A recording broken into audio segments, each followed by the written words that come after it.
Congratulations on winning the Jim English Invitational. That's got to be a pretty big accomplishment and a pretty big thrill for you, I would think. Yeah, it was really exciting. It was my first college win. You know, we had a lot of fun, actually.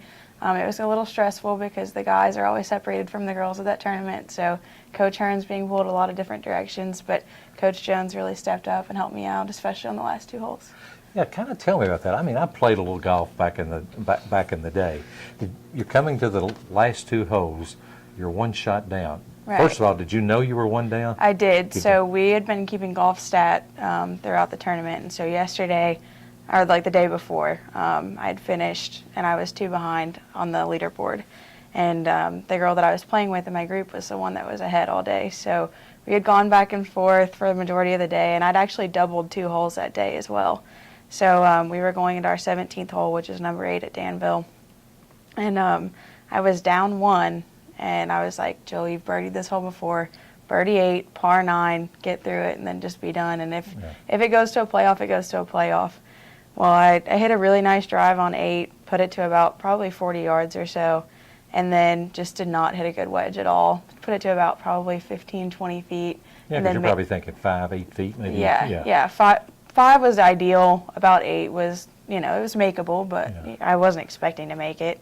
But I put it to about 15 feet, and so I kind of thought it was over, honestly. But then I just drained the putt. Somehow it went in. And then I guess that was just motivation for number 9. And then put it to the back left part of the fringe.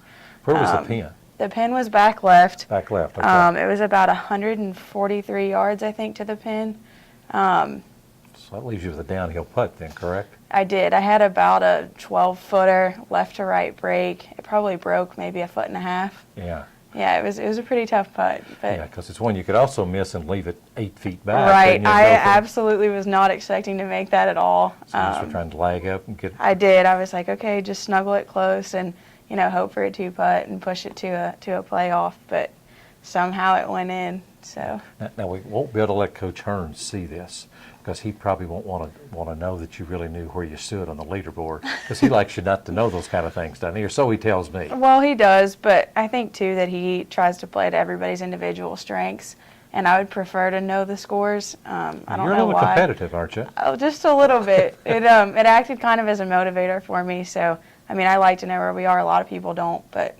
Plus, when you're playing with a girl, it's kind of hard not to know you're 1 up or 2 down or something like that. I mean, when you're in the same group with somebody like that and, like, the both of you know, I mean, there's obviously tension there. And the both of you know, like, you know, if I bogey this hole and she birdies this hole, I mean, that's a 2-stroke swing. So, you're kind of aware.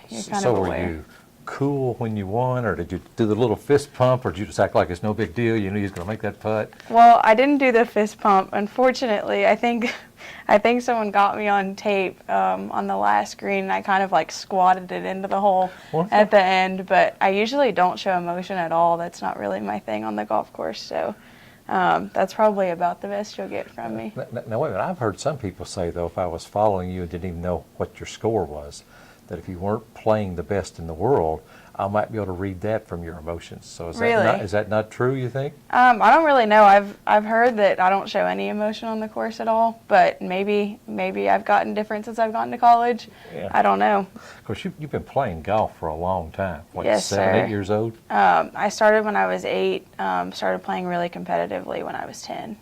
Yeah. So. Of course, you went to Notre Dame High School in northern Kentucky, a school that has a lot of golf tradition. We do.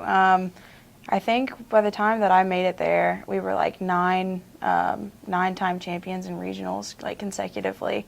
So we had a lot to live up to, that's for sure. I mean, was that a big goal, just to get onto the high school team there for you? It was. That was probably my first goal in golf, really, was to make it to varsity my freshman year. And that was really exciting because I did do that. And I played 3 my freshman year and then 1 my sophomore, junior, and senior year. So it was. So you squeaked in there, okay? Yeah. I did. I barely squeaked in freshman year, but once I started playing freshman year, it was a huge motivator to continue playing. Because golf can be kind of stressful, when you put the academic load that every student has at center. You're absolutely right. What do you kind of do? Do you ever get to just relax? What do you do away from books or golf? You know, it's funny because I was talking to some of the freshmen the other day, and they were pretty stressed out about school and everything, and I said, guys, you have to look at golf practice like that's your break.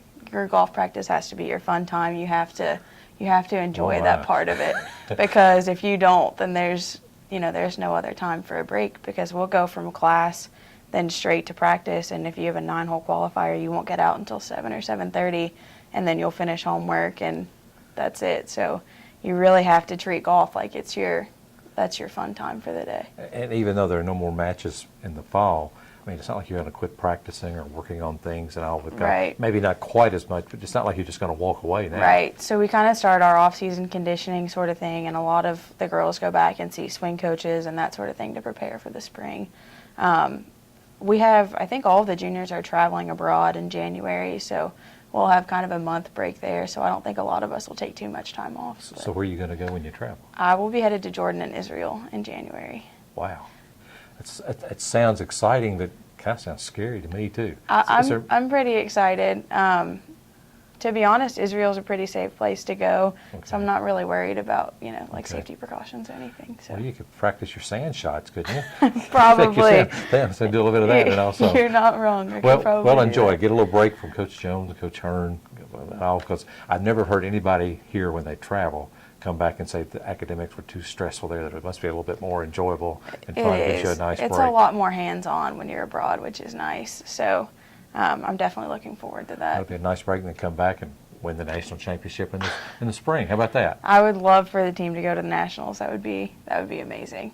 I'm sure Coach would agree with you too. Absolutely. Okay, thank you. Thanks.